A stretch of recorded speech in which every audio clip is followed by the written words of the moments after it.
Hi boys and girls, here's the book that I'm going to read to you guys today. It's called A Grand Old Tree. And the author is Mary Newell Depalma. And what does the author do? Right, the author writes the words. So we're going to read the book, A Grand Old Tree. You see the tree there? Looks like our book is going to be all about the tree.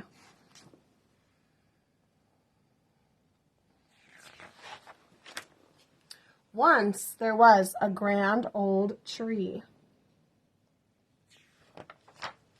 Her roots sank deep into the earth, and her arms reached high into the sky.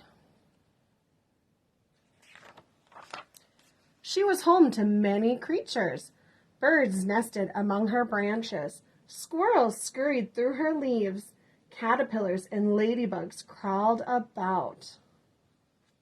Lots of different animals live in that tree. What kind of animals do you see in the trees at your house? The grand old tree flowered. Look at all the pretty flowers it has on there. Must be springtime. Maybe the trees will be doing that here soon in Bemidji. They bore fruit. That means some of them grew fruit. And sowed seeds. So when the fruit drops, the fruit is a seed. So it says she had many children. So when the seeds grew into trees, they called them her children. They changed the landscape for miles around, perhaps even farther than the old tree knew. Look at, did you guys know that birds can carry seeds? And they can carry them miles and miles, sometimes even hundreds of miles. And then when the seed drops, if it gets water, sunlight, dirt, then it can grow. Oh, look at all the pretty pictures of the tree there.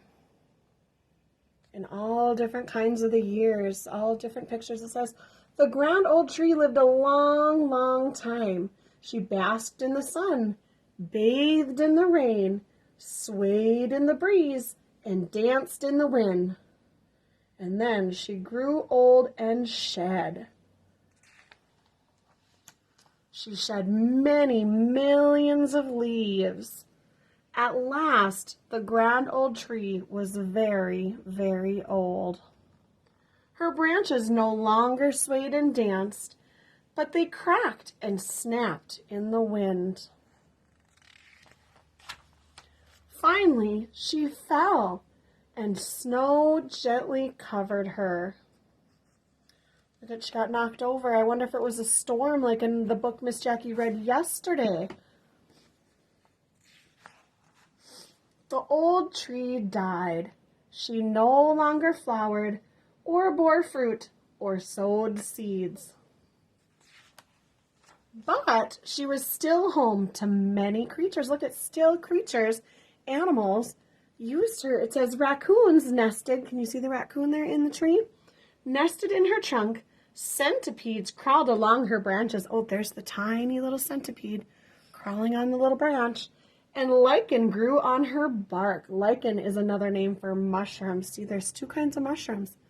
This kind and that kind over there. The grand old tree slowly crumbled. She became part of the earth. Look at, so she was starting to go down into the earth. She was turning into dirt. Today, the roots of her grandchildren sink deep into this earth. Their arms reach high into the sky. They are home to many creatures. There's lots of those animals again, using the tree. Can you guys count how many different animals you see in the book? Let me know how many animals you guys see on these pages. So it says they are home to many creatures, just like the old grand tree. And there's a new tree growing right there. The end. I hope you enjoyed the book. Thanks for listening.